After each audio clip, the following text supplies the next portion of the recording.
Baik, ini saya coba masuk lagi, Mang, ke dalam cerita saham syariah ini. Saham syariah ini Oke, kan adalah sebuah, mungkin buat teman-teman masih juga ada yang tidak paham gitu, Mang. Sebenarnya apa sih saham itu? oke. Saham ya, saham itu bahasa Arab.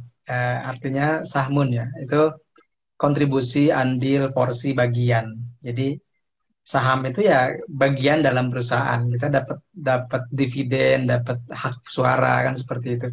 Dan kalau lebih spesifiknya atau lebih lebih teknisnya, saham itu bukti kepemilikan kita di suatu perusahaan. Saya dengan Mas Akram bikin usaha bakso. Modalnya 100 juta gitu ya buat apa-apa operasional. Terus saya nyumbang 60 juta, Mas Akram 40 juta. Maka saya punya saham 60%. Gampangnya seperti itu. Di perusahaan bakso tersebut, Mas Akram punya 40%. Gitu. Kemudian di pas tahun kedua, dari 100 juta itu tumbuh jadi 120 juta. Ada untung tuh 20 juta.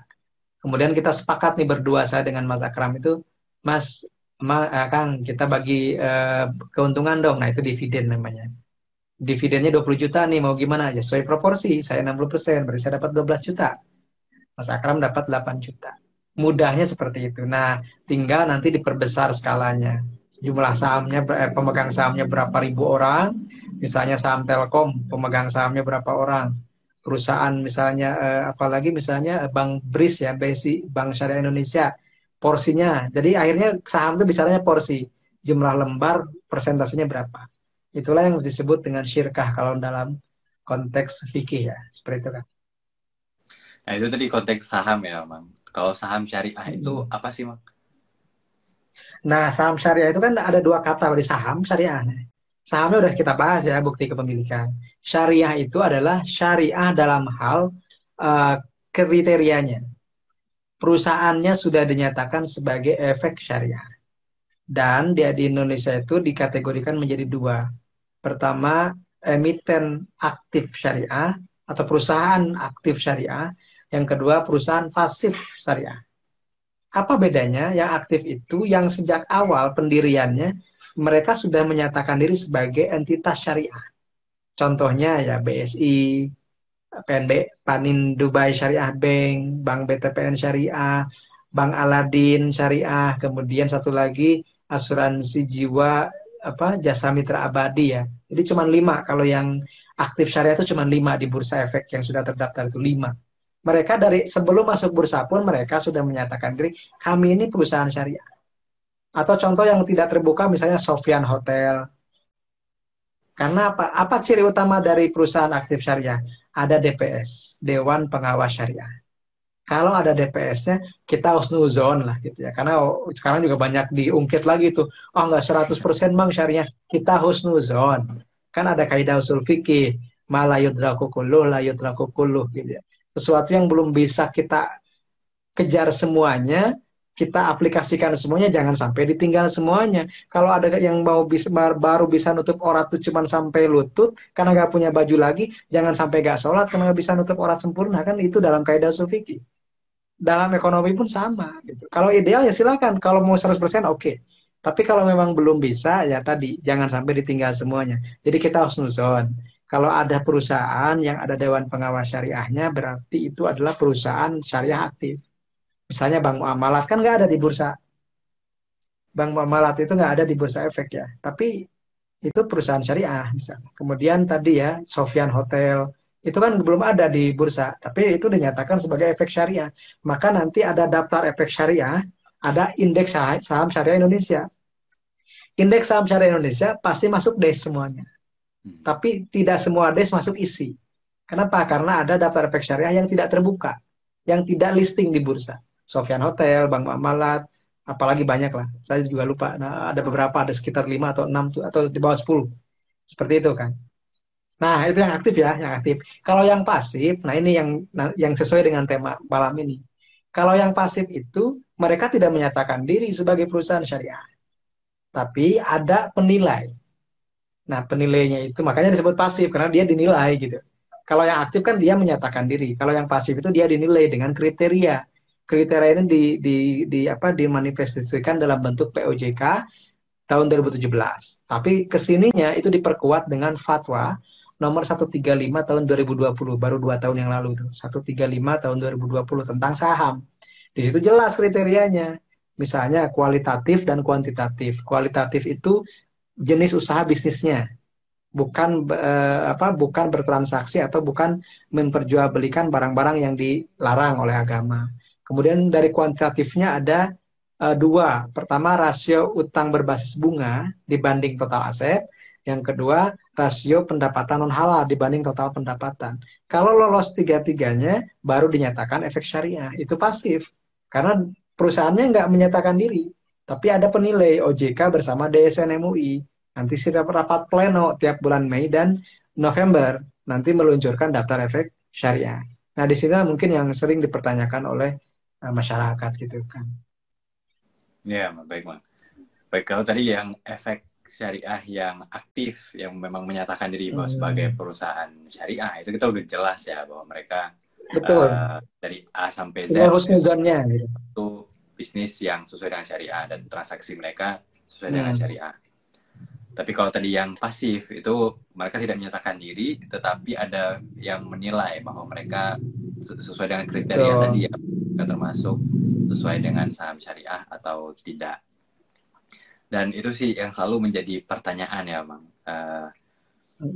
Rasio utang berbunga Utang. 45% Ya. dan rasio pendapatan non halal 10%. Mungkin pertanyaan pertamanya itu bukannya riba itu walaupun sekecil apapun tetap riba, karena tadi utang berbunga Bang adalah riba. Dan yang kedua, biasanya juga yang sering ditanyakan itu 45% ini dari mana sih? Kok bisa ada 45%? Mungkin tanggapan dari Bang Amsi. Kita bicaranya dari landasan fatwa tersebut saja ya. Jadi kita lebih mudah sekarang karena sudah ada fatwa nomor 135 tahun 2020. Di fatwa tersebut kan dinyatakan bahwa sebisa mungkin saham yang dibeli itu harus sesuai dengan prinsip syariah, dalam artian tidak berkaitan dengan hal-hal yang ribawi atau misalnya unsur-unsur haram lainnya. Itu di ketentuan kelima nomor 5 halaman 17. Nah, biar nanti teman-teman baca sendiri ya. Jadi di fatwa nomor 135 tahun 2020 halaman 17, ketentuan kelima dan nomor 5. Saya bacakan.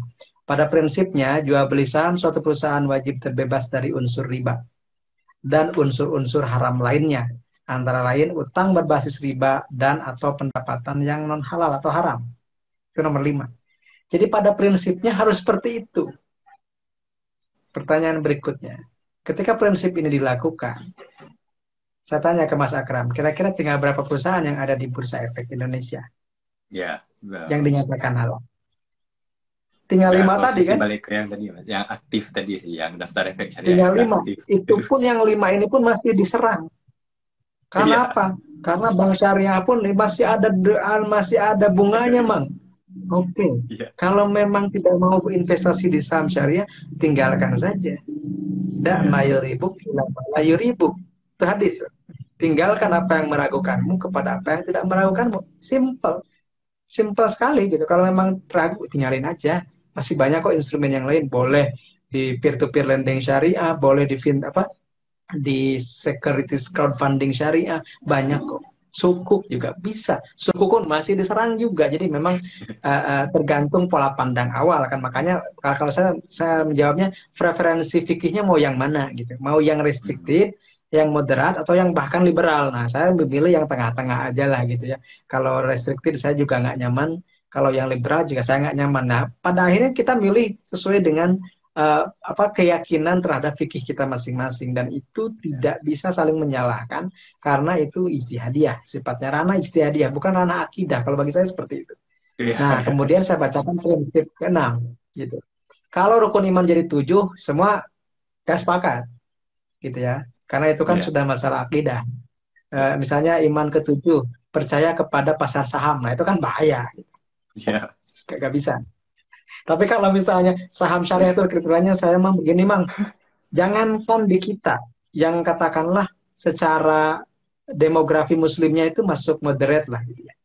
Yang katakanlah agak restrik seperti di Malaysia saja. Saya lihat di Malaysia kan mazhabnya cenderung satu ya. Kalau di kita kan banyak tuh mazhabnya.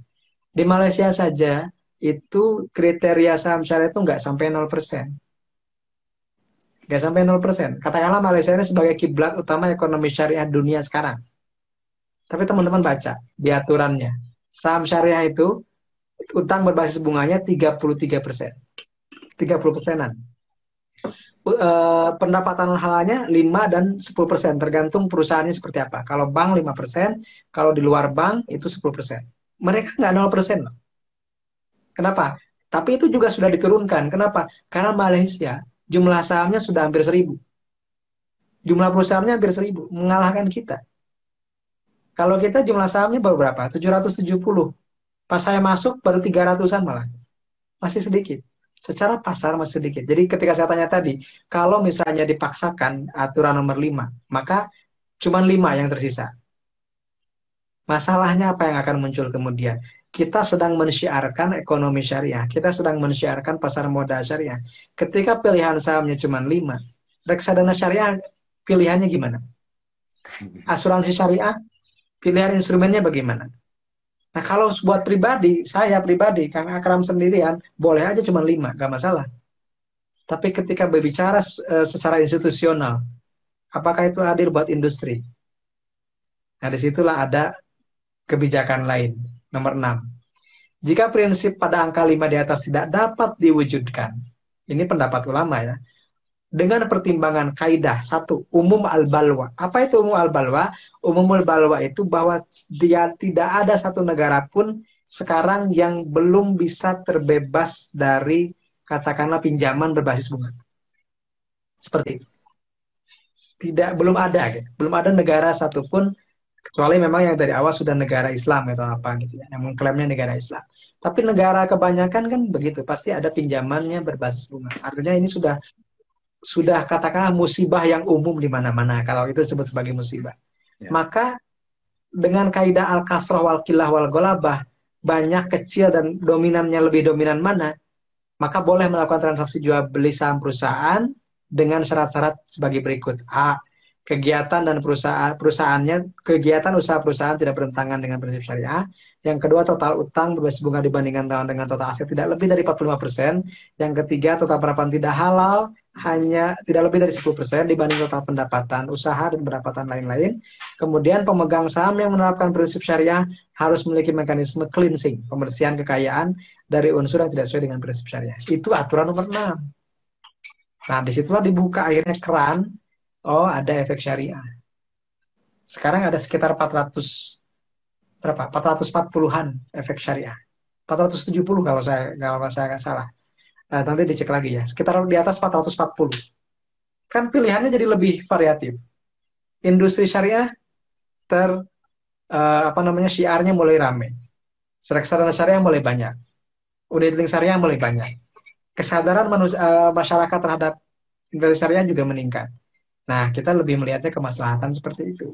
Kalau nanti sudah instrumennya udah banyak, masyarakatnya sudah melek, Kang Akram mungkin udah pernah neliti juga kan, tingkat literasi ke pasar modal kita itu cuma 0,05. Belum bahkan, 0,04 mungkin. Belum 0,1% bahkan. Jumlah investor saham syariah itu baru 120 ribuan dibanding penduduk 270 juta. Kalau dari awal sudah restricted, maka yang mau masuk pun jadi gak jadi. Nah, jadi kita membentuk ekosistem dulu. Kalau ekosistemnya sudah ada, kita bisa perketat aturannya. Seperti itu kan? Seperti itu. Baik Bang, saya ingin menanggapi dulu nih.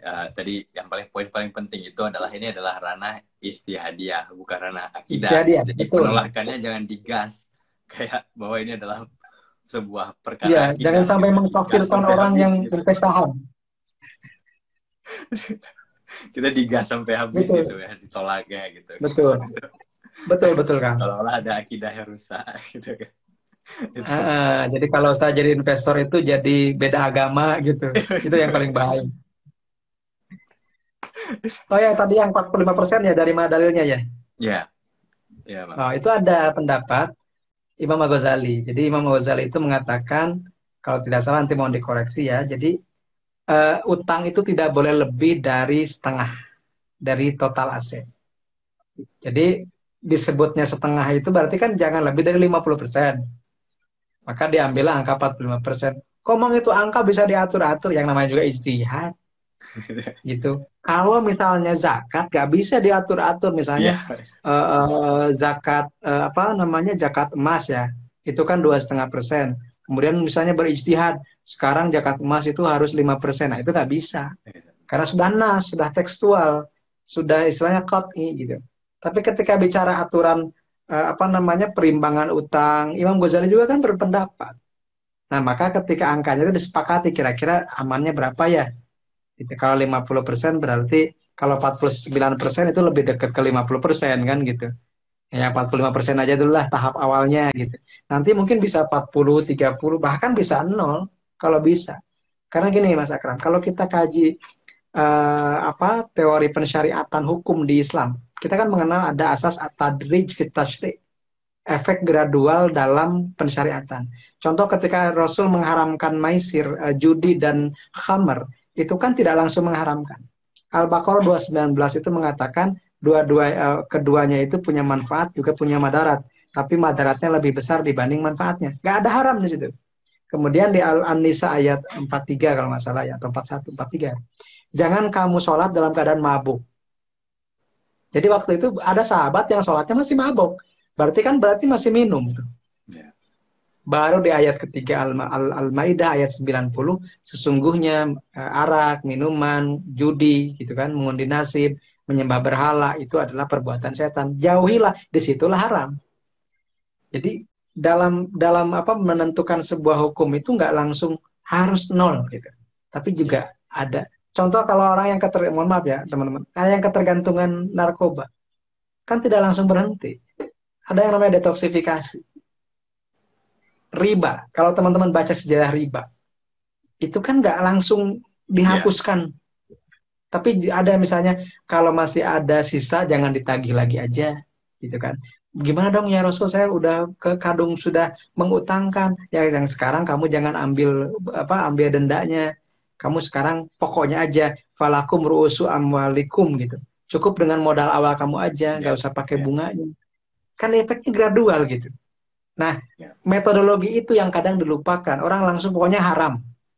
Tapi metodologi sampai ke haram itu yang menurut saya harus lebih dipahami. Metodologinya, prosesnya itu. Nah sekarang, ulama-ulama di kita itu menganggap ini adalah sebuah proses. Proses. Dan nanti juga mungkin bisa diperketat ketika industrinya udah mulai rame. Seperti Ya. itu kan. Ya, tadi Bang, karena tadi ya Bang MC juga bilangin kalau kita sedang menciarkan yang namanya ekonomi syariah dengan adanya Betul, daftar efek betul. indeks saham syariah itu ya memberikan pilihan buat reksadana syariah, buat asuransi syariah, Iya, uh, industrinya. dan industrinya pun juga bertumbuh di sana Berkembang. karena ada Iya. terbuka di sana gitu kan. Ya saya jadi teringat Mm. sebuah kaidah fikih ya Bang. Kalau ada dua menimbang ya Bang, maslahah dan Mm. mudaratnya itu ya kita menarik yang lebih banyak maslahahnya itu, dan untuk menghindari mudarat itu justru diutamakan daripada mendatangkan maslahah. Jadi kita untuk Mm. supaya jangan, satu lagi ya satu kaidah yang kalau misalnya sesuatu belum sampai tujuannya 100% ya bukan kita tinggalkan juga semuanya, Iya, yang betul, tadi betul. Bang juga sebutkan ya situ. Mm. Dan tadi juga Mang Amsi juga bercerita tentang Malaysia ya, yang mereka juga nggak bisa nih menyentuh 0% Belum bisa itu. kategori Betul. saham Mm. syariahnya itu. Karena itu ya sebuah Iya, musibah yang melanda seluruh dunia ya, Pak. Ya, kemudian betul. mungkin Iya, kalau kita tarik lagi karena kehadiran bank syariah itu cukup telat ya dibandingkan dengan bank konvensional. Tapi juga saya juga iya. pernah meneliti gitu ya, kita juga pernah meneliti bahwa kita juga melihat negara-negara lain, negara-negara yang mungkin menyebutkan dirinya sebagai negara Islam, Saudi misalnya. Mereka juga Saudi. masih mempunyai kriteria bahwa saham syariah itu mempunyai hutang sekitar 33%. pendapatan non halal. Lebih longgar gitu. Ya, betul. Juga mempunyai kriteria tersebut ya. Negara-negara di Timur Tengah kita udah ngecek semuanya bahwa mereka mempunyai kriteria itu juga. Turki Bahkan juga sama. sama gitu ya. Bahkan kalau saya menilai metodologi, maksudnya standarisasi yang dilakukan di Indonesia dengan di Saudi Arabia, itu saya sangat bersyukur dengan standar yang ada di Indonesia. Karena di Arab Saudi itu mereka nggak punya sebuah, kalau kita punya indeks saham syariah yang semuanya merujuk ke sana, tidak ada perbedaan. Acuannya ya. Iya, Tapi kalau di betul. Saudi itu pendapat satu bank dengan bank yang lainnya itu berbeda. Yang mana sih bank syariah? Yang mana sih kalau menurut misalnya kita pakai standar A, belum tentu suatu Iya. perusahaan itu saham syariah, tapi dinilai oleh standar B, perusahaan itu saham syariah. Jadi terjadi kebingungan gitu ya, Bang, Iya. untuk di mana sih kita berinvestasi, maksudnya membuka sebuah akun sekuritas kita di sana. Jadi mungkin dimulai dengan rasa syukur dulu ya, Bang, bahwa Betul. di Indonesia itu udah oke gitu dengan semuanya. Sangat oke. Dan kembali lagi ke tadi Mang Hamsi menjelaskan berbagai banyak hal, cara berpikir tentang bagaimana penetapan hukum syariah itu secara gradual. Mungkin nextnya itu sebenarnya kita harus mengedukasi ya, Bang, bukan tentang produk fikihnya lagi, tapi Betul. tentang usul fikihnya ya, Bang. Banyak yang dilupakan di masyarakat tentang seperti apa sih Iya. sebenarnya mindset atau pola pikir yang tepat gitu dalam memandang syariah. Karena seperti tadi, kalau kita langsung restricted dengan kencang, Betul. nggak ada nih industrinya dan bakal buyar semuanya sih, Bang. Iya. Mungkin itu ya, itu terima kasih sekali ya, Bang, udah menjelaskan secara panjang lebar buat teman-teman Santai-santai. Kevin di sini mengenai tadi rasio utang dan juga mengenai proses industri syariah ini secara general. Mungkin Bang Hamsi, berhubung juga waktu kita udah mau habis, Oh iya. saya ingin ngajak Bang Hamsi untuk memberikan mungkin pesan-pesan terakhir, Bang, untuk buat teman-teman. Kalau boleh saya request ya, Bang, pesan itu tentang mengenai belajar tentang ilmu Islam, bahwa ilmu Islam itu tidak sesimpel halal dan haram, bahwa halal dan haram itu hanya ujung dari sebuah produk ijtihad. Dia bukan sesuatu yang fundamental seperti akidah. Mungkin Bang Hamsi bisa. Oke. Jadi saya kebetulan di depan saya itu ada ayat Qur'annya.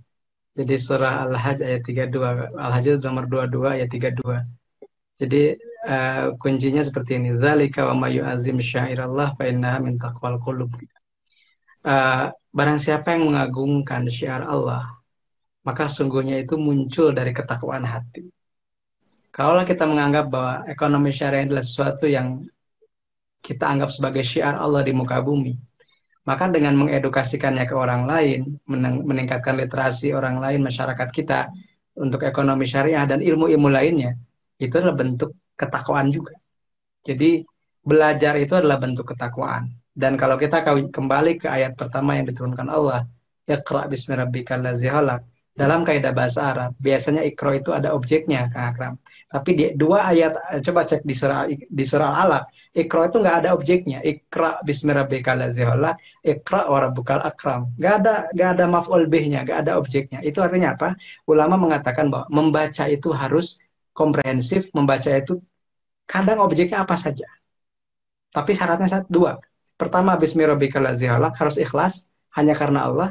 Yang kedua, rabbukal akram, setelah tahu jangan sombong karena hanya Allah yang maha mulia. Seperti itulah. Dan di akhir belajarlah sampai datang kepadamu kematian. Akhirnya artinya batas kita belajar itu cuma kematian. Sebelum mati nggak pernah berhenti belajar. Itu mungkin dari saya. Baik, Bang Hamsi, terima kasih banyak sudah bersedia hadir bersama kita pada malam ini.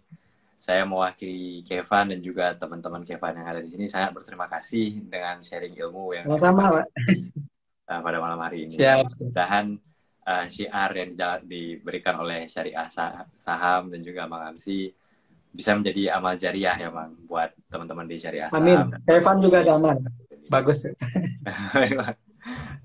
Terima kasih sekali Bang Amsi. Kalau gitu, izin saya Sami-sami. Ya. tutup. Pamit buat teman-teman yang ada.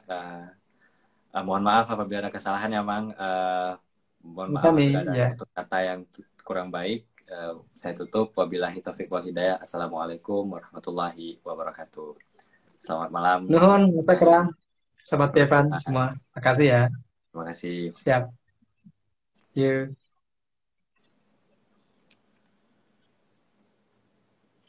Baiklah teman-teman, itu tadi live kita bersama Mang Amsi. Terima kasih sudah mengikuti live pada malam hari ini. See you next time.